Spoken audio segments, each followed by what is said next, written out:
At narito na ang naglalagablab na mga balita sa DZXL 558. Naglalagablab sa 558. Naglalagablab sa 558. Tuloy ang mga balita. Ako pa rin si Buddy. Weng. Meron pong nangyari mga kasama dito sa area ng Quezon City. Halos sumabot po ng 4 na oras bago na apula yung sunog doon sa higit 100 kabahayan sa barangay Baysa. Isa po yung namatay dyan. Alas 12, Sos Mariose po. Alas 12:58 ho ng hating gabi na mag-umpisang sumiklab ang apoy at umabot sa Task Force Bravo. Napula yan alas 4:55 na madaling araw kanina. Gawa sa mga light materials, kaya't mabilis na kumalat ang apoy sa mga bahay doon. Kabilang sa may Sitio Paho, Sitio Militar at Sitio Mendez kung saan umabot sa 300 na apektadong pamilya. Ayon po kay Jesus Fernandez, Fire Marshal ng Quezon City Bureau of Fire, bukod sa dikit-dikit ang bahay, nagpahirap din sa nilang pagresponde yung sikip ng dadaanan at dami ng tao. Inilalang nasawi na si Angelita Unides. Ito po ay 57 anyos na iwan sa kwarto sa ika-4 na palapag ng kanilang bahay kung saan ay nabatid na hirap nitong makalakad pala. Nadala sa ospital ang 2 sugatan na sina Jose Capre at isang hindi pa nakikilalang babae. Sa inisyal na pag-imbestigay lumabas na nakasaksak na appliances ang nagugat ng apoy sa pangalawang palapag ng bahay na isang Lenny Umendez. Ay abot ho sa 2 milyong pisong halaga na rerian ang tinatayang napinsala ng sunog.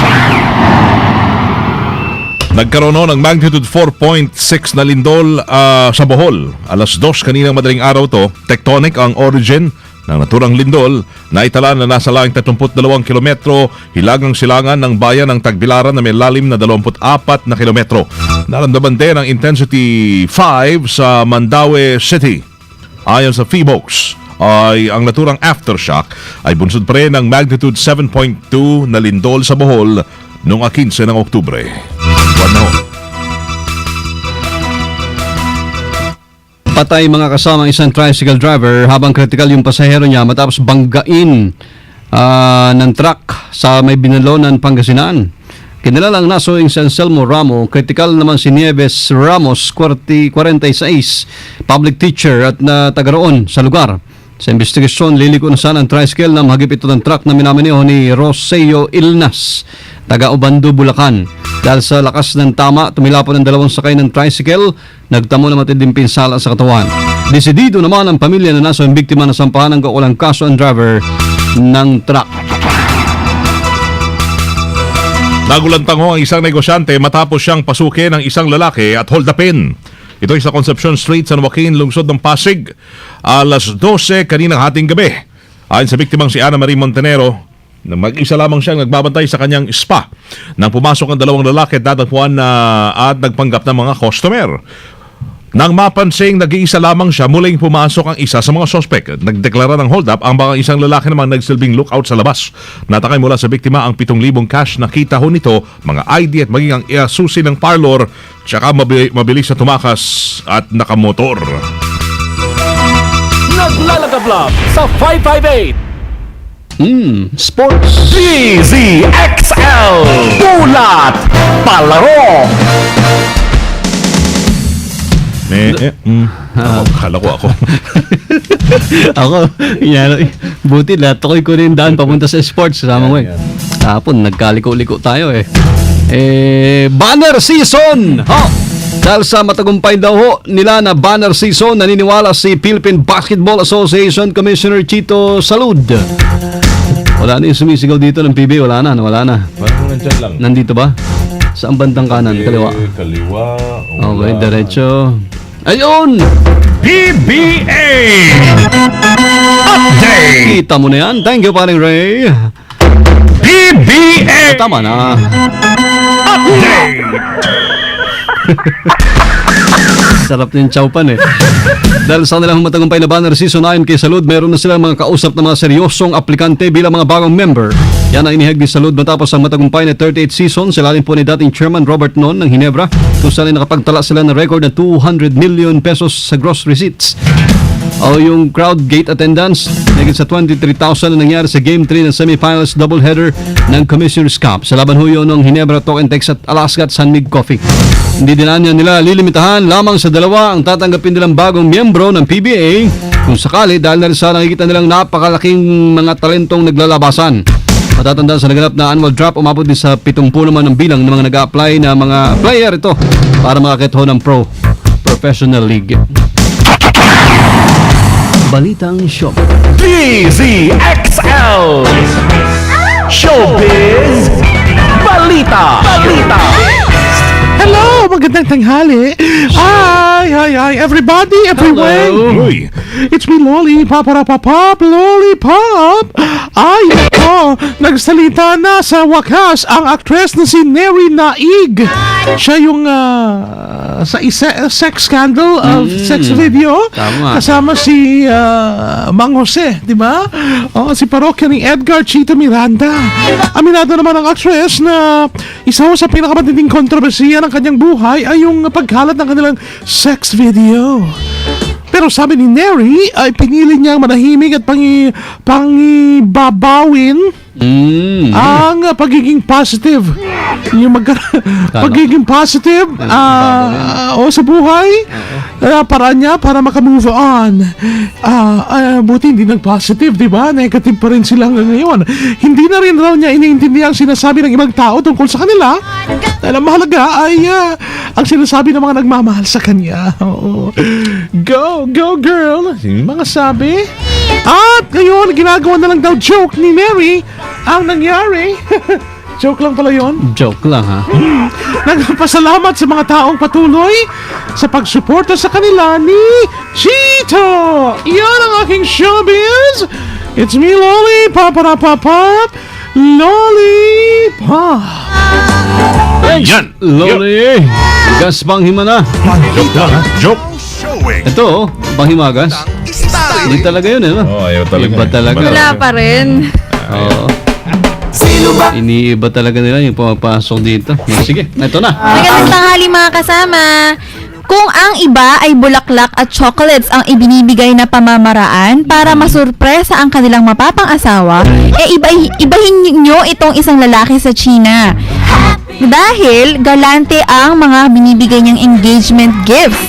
Biruin nyo ba naman, pinadalahan lang naman niya ng basket ng pera at maging mga kotse na umaabot sa mahigit $900,000 sa kanyang mapapang-asawa. Kinakailangan pa ng lalaki ito ipadala sa 18 na tao ang kanyang regalo upang maihatid sa kanyang fiancé sa Zhejiang, China.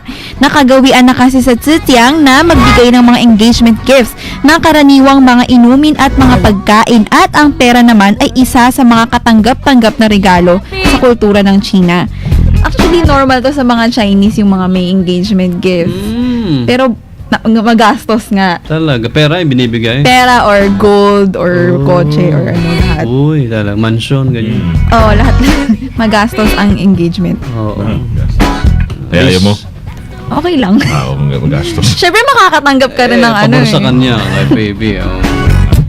At yan po ang balitang panghimagas. Candice XL Sinwon, Chong Sinwo, Sir Phoebe, Tatak Armen. Thank you, baby. Thank you, baby.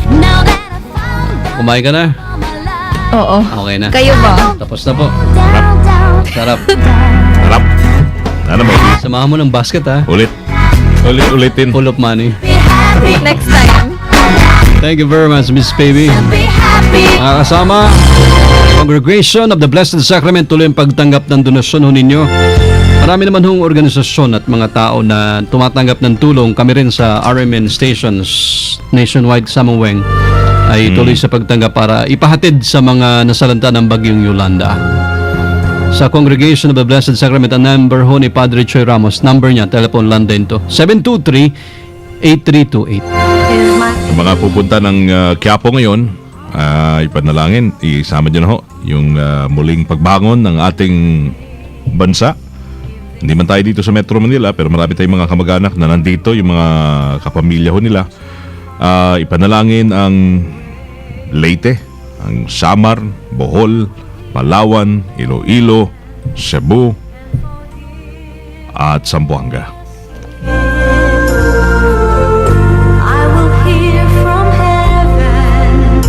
Lord! Tawad! Ay na po ang bahala.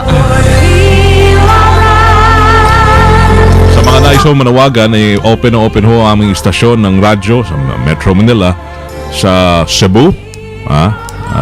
Pwede nyong sabihan yung mga kamag-anak doon na pumunta ho ron. May mga hinahanap sa Palawan, may mga stasyon ho tayo doon, Kalat, Iloilo, sa mga nabanggit ho ng mga lugar. Pwede manawagan ho ron. Sana para marinig ho ng mga naka-tsempo at nakita ho siguro sila, di ba? Nakilala ho yung mga hinahanap yung tao. Sa gayon, mabigyan ho kayo ng impormasyon kung paano sila makita at makontak. Sa panahon po ito, walang sino man ang po pwedeng magsabing hindi kayo makatulong. At sa panahong ito, NDRRMC, please lang, wag nyo na sabihin next time, gagawin yung better. Ayaw na namin ng next time. Ngayon na ho sana. Ayaw na namin next time mangyari pa ulit ito. Utang na loob ho. Wag na. Kasi ngayon ang bumabawi, sinasabi, next time, nakabanner pa ka sa mga, next time, we'll do better. Wag na. Wala lang next time. Tama na tong bagyong ito. Ano? Doon sa mga politiko, huwag nyo nang isalpak yung mga pagmumukha at pangalan nyo sa sa mga- plastic. Oo. Plastic. Dikitan nyo pa ng Plastic sticker. na yun. Tanggalin nyo na ho. No? Oo, Di ba?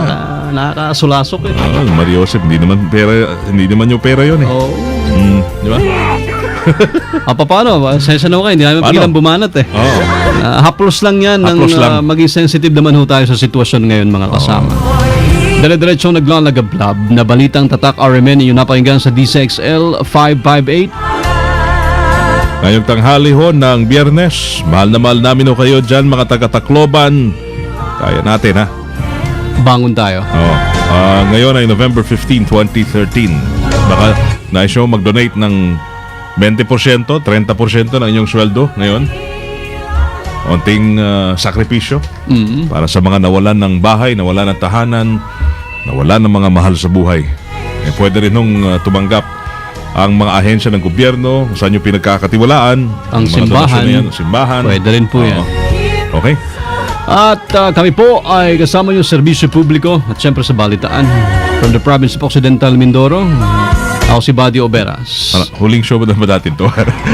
Dami natin sinabi sa closing. Hindi naman kasama ngayong weekend eh. Weekend eh. Ito nga naman. 2 araw tayong mawawala. Pero Lunes, sama tayo ulit. From the city of Samuel Lucelles, Primo Hermano, Weng de la Peña. Kayo po lahat sa DCXL RMN ay Tatak RMN.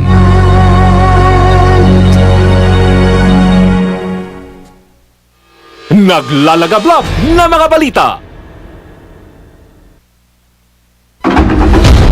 Mga kasama,